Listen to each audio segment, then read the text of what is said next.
The expectation for this government is to see how, within the first 100 years of this government, to see how Calabar can, gain back that this lost glory in terms of being the cleanest, in terms of also ensuring that all the greenish ambience as it used to be, is actually back, to the shape that we used to be known for. And also considering the fact that this state is a civil service state, and it will only take a government, with an enterprising, strive to understand the fact that there is need for them to, woo in investors. There's need for them to also create, a lot of enabling environment that will attract investors, to come. Because when there are investors, when there are industry, the pressure on government will be reduced, because those companies, so to say, will create employment. They will also, contribute their quota in terms of the internally generated revenue, for the state. Because the state cannot run without, having revenue to run whatever, blueprints or programs that the government in question must have earmarked. Security, challenges is occasioned by a lot of factors.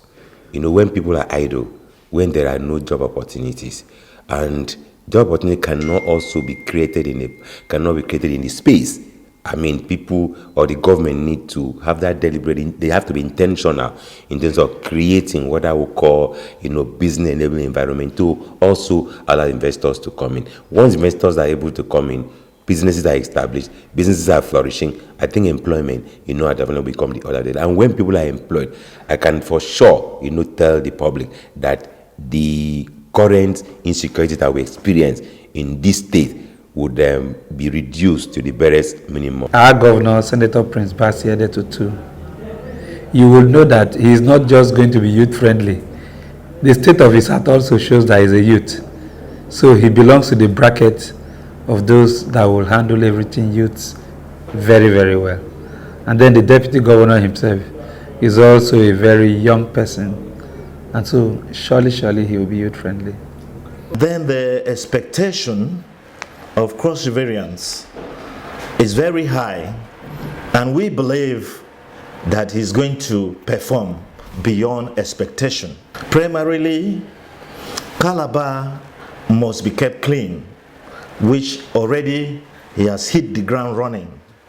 Then he has to focus on agriculture, because agriculture is the engine growth for development, and also for employment and for wealth creation. I want to congratulate him and his deputy. If you listen to his address to Cross Riverians, it tells us clearly that he's a man who is ready to work.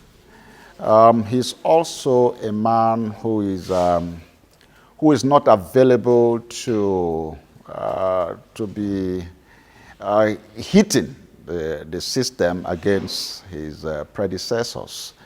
He's someone who has come to harmonize, but to correct the mistakes of the past.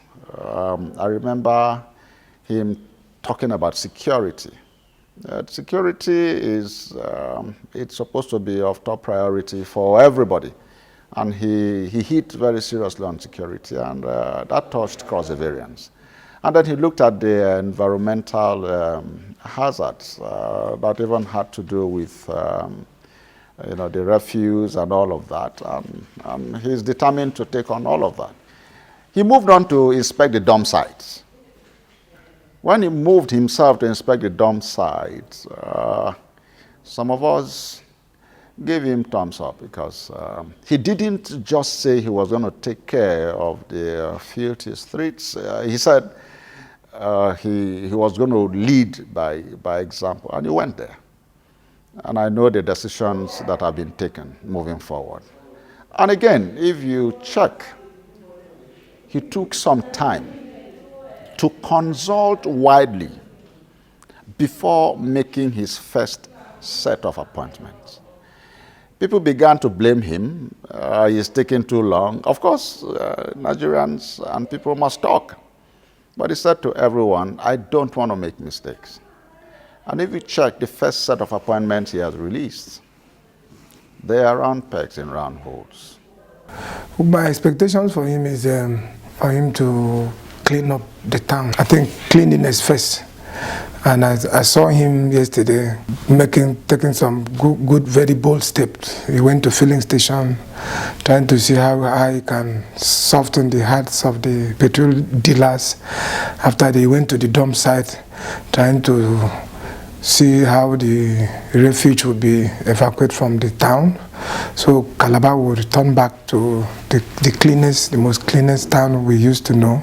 Solid wife beside him. The wife is a seasoned administrator.